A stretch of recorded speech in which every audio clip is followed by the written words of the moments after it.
Hi, I'm Dr. Michelle, and I'm going to talk today about affirmations. What are your affirmations? I love myself. I accept myself for who I am right now. I have value. I'm lovable. I am responsible for my experience, and I have the power to change it. Those are my affirmations. So do affirmations help you? Do they empower you? Are they working for you? I empower leaders, change makers, entrepreneurs like you to stop sabotaging your profits, your success, by healing the guilt connected with an important relationship loss. Now that's a big bunch of words. What does that mean? It means that somewhere along the line, probably very early in your life, you felt guilty because a relationship was lost to you. You felt responsible, which is, by the way, a real common response that children have when something like that happens, is that somehow they're responsible. Hi, thanks for joining. But even as adults, we can do the same thing. We lose somebody to death, or maybe somebody divorces us, and we feel responsible. My experience is that the responsibility comes from that early childhood experience, where somewhere along the line we got the message, we received the message, we interpreted the messages that we were getting as not good enough, not worthy, not lovable, not wanted. Oh my gosh, I have a friend who, she was born into a family in which her parents really literally didn't want her. And when she was about, 8 years old, they went off on a 2-week vacation and left her alone at home. And I think, oh my gosh, nowadays that would be considered child abuse. But that was a while ago. In my own home, there's certainly nothing like that happened. And yet, at the age of 2, my father was transferred to Japan. And he was the person I had bonded with. Now, I have to say, both my parents were very inexperienced, very young. My father was the youngest of a huge family, and my mother was an only child. So neither of them really had the experience or knowledge about how to take care of children, how to support them, not only physically, not only in terms of getting enough to eat and staying warm, but emotionally. And of course, in their own experience, they were lacking that kind of training. And studies have shown that when children do not receive that training, in fact, they showed that with chimps. If they don't learn how to nurture, then they don't know how to do that when they have children. Interestingly, I did not know how to nurture either because I had not been exposed to a whole lot of nurturing as a child.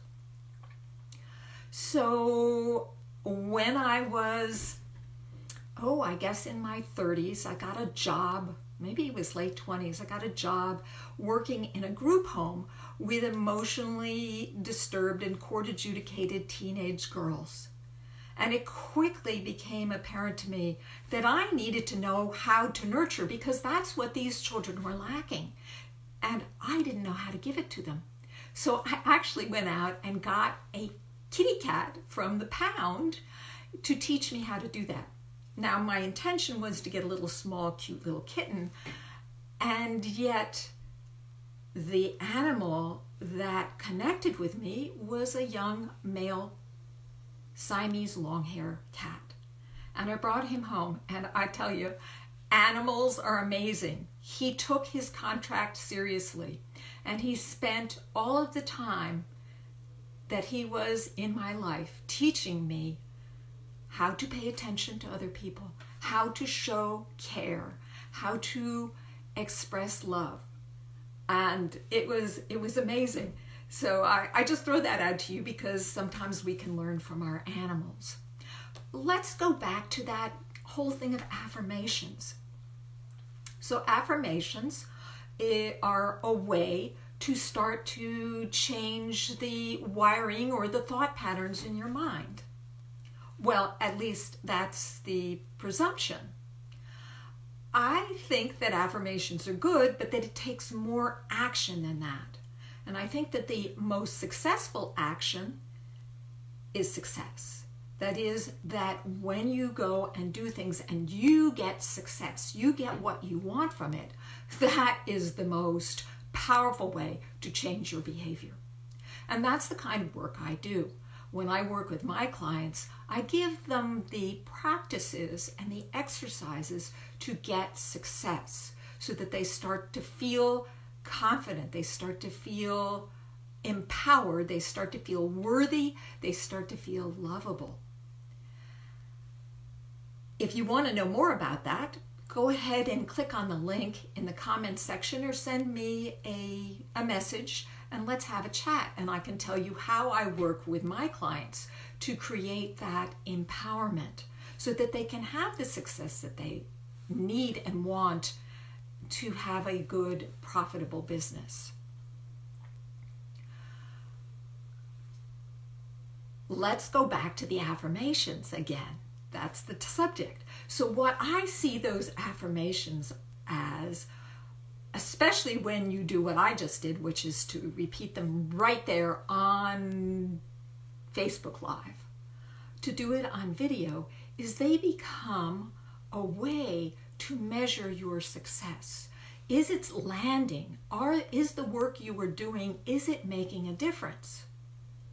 Because when you put yourself on video and then you look back at yourself, you can see whether it's working or not, can't you? So I do use video a lot in my work. Hi, thank you for joining. We're talking about how we use affirmations to transform.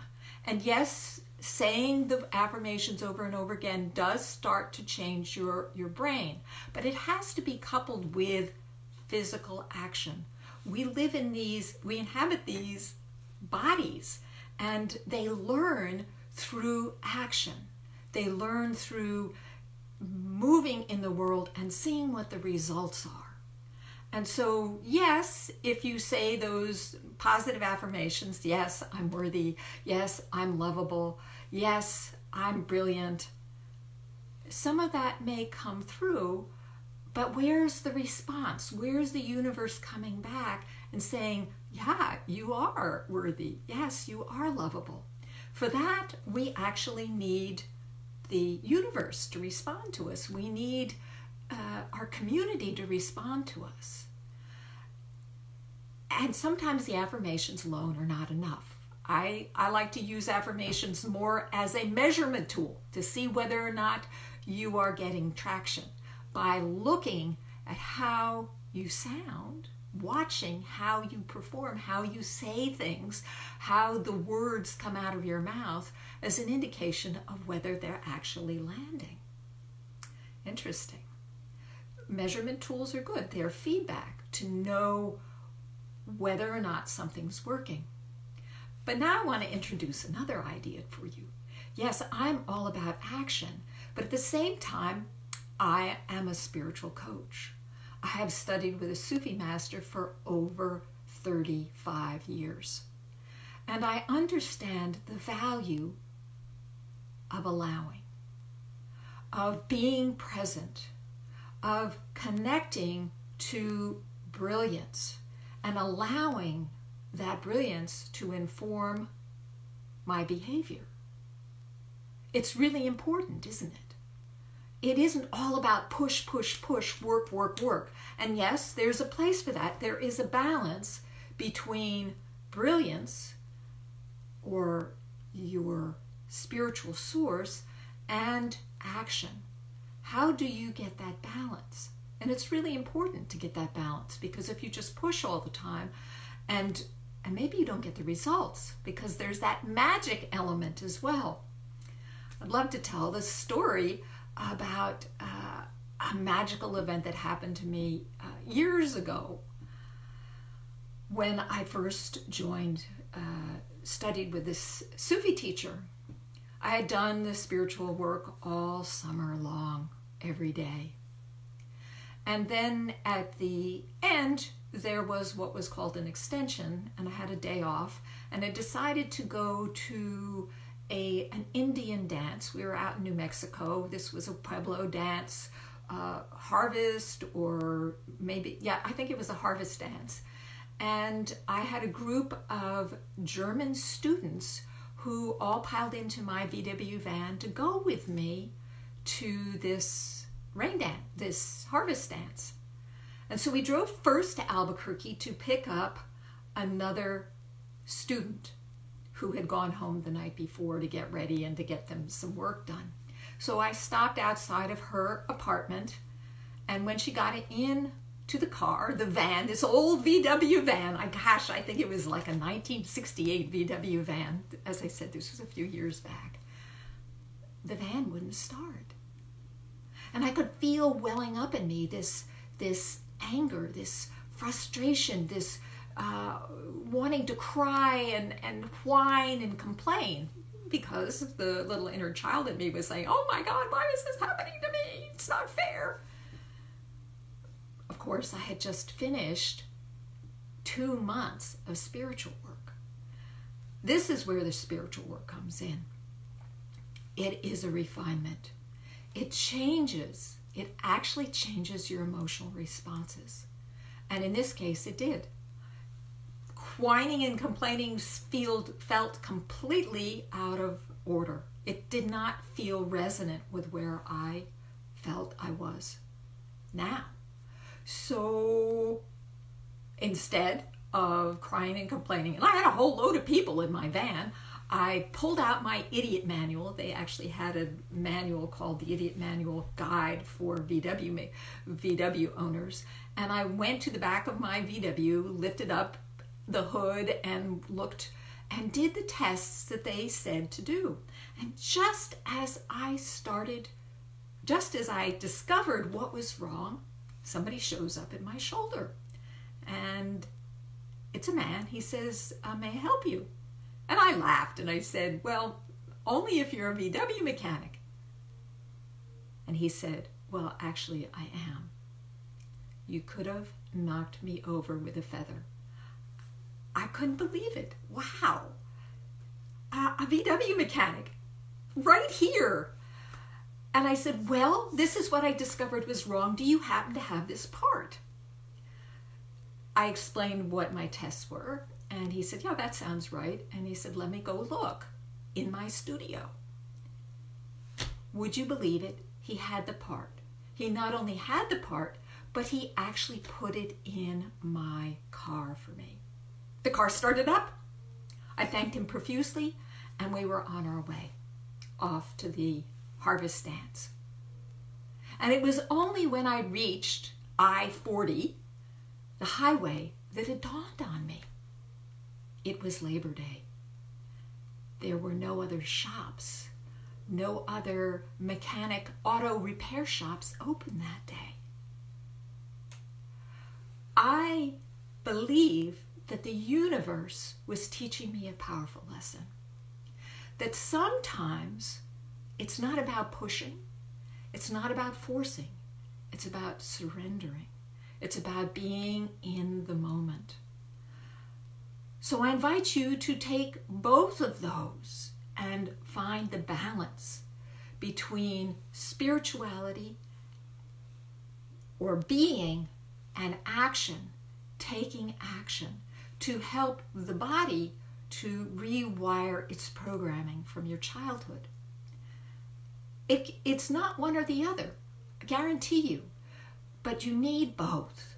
You need the guidance of your spirit, your higher self, and you also need to work with this body because this body is powerful. Don't ever forget it. It's a really powerful organism with a whole array of chemistry and neural circuitry, and it has its own objectives. And one of those objectives is to keep you alive. That is what was the underlying reason for developing the patterns and belief systems that you had. Children need to survive their parents. They need to survive whatever their parents throw them. Hi, thank you for joining. We're talking about affirmations and taking action and how that can empower you to create the success in your life that you need, whether it's for business or it's relationships or it's family. That affirmations are great, but I see them more as a way to measure whether you're having success in your life, whether you're actually getting the changes that you need.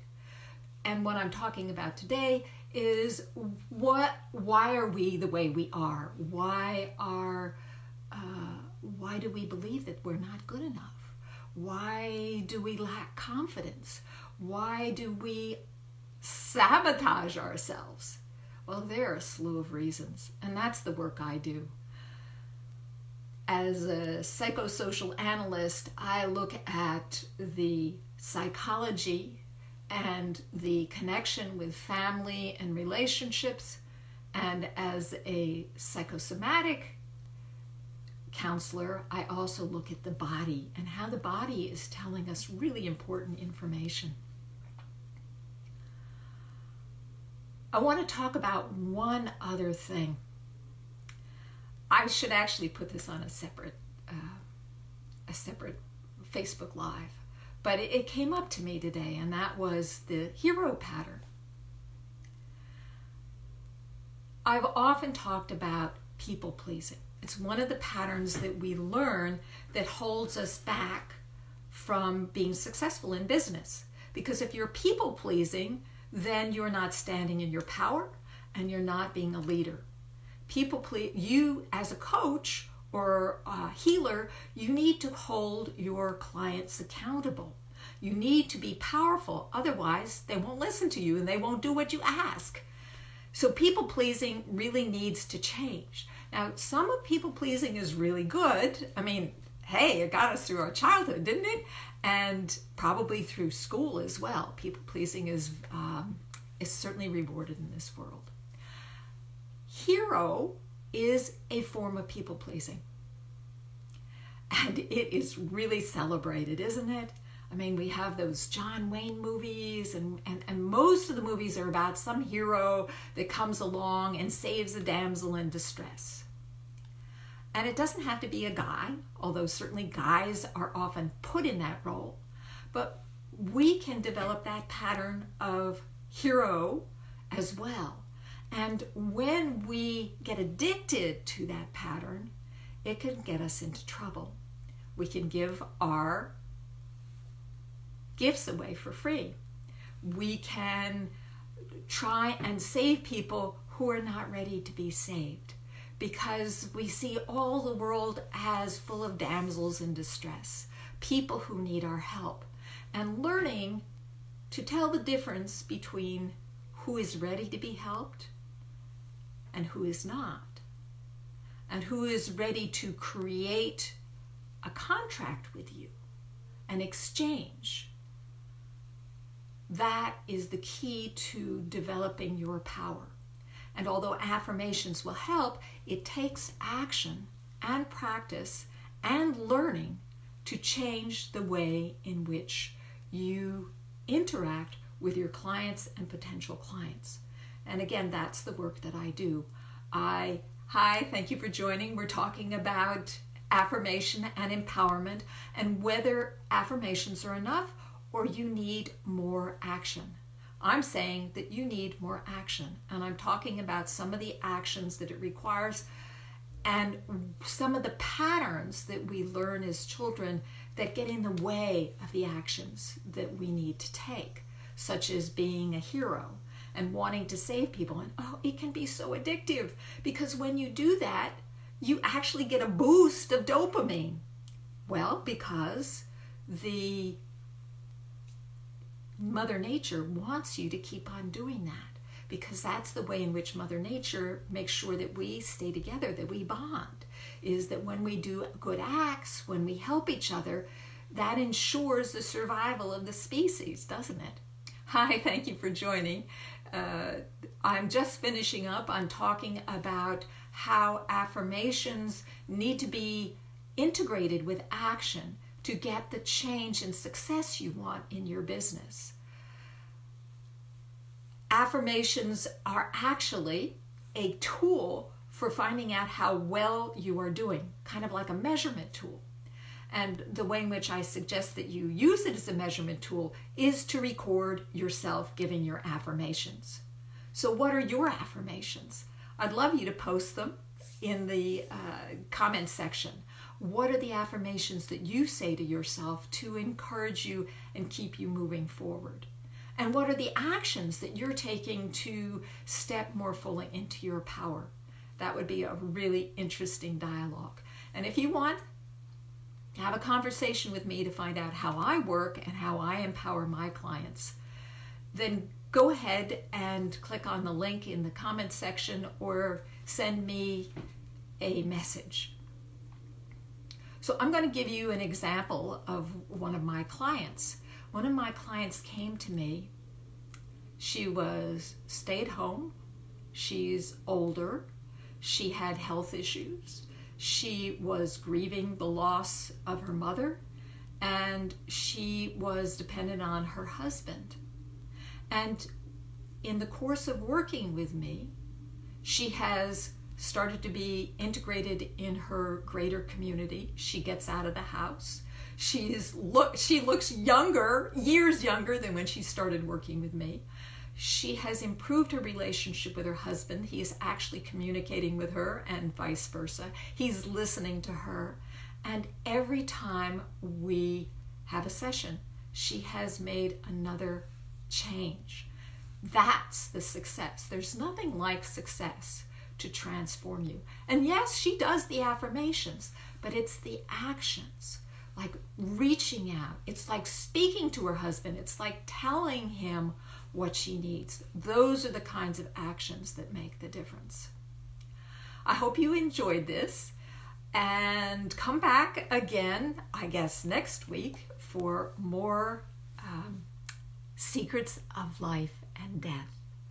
Bye for now. Oh, and finally, be brilliant.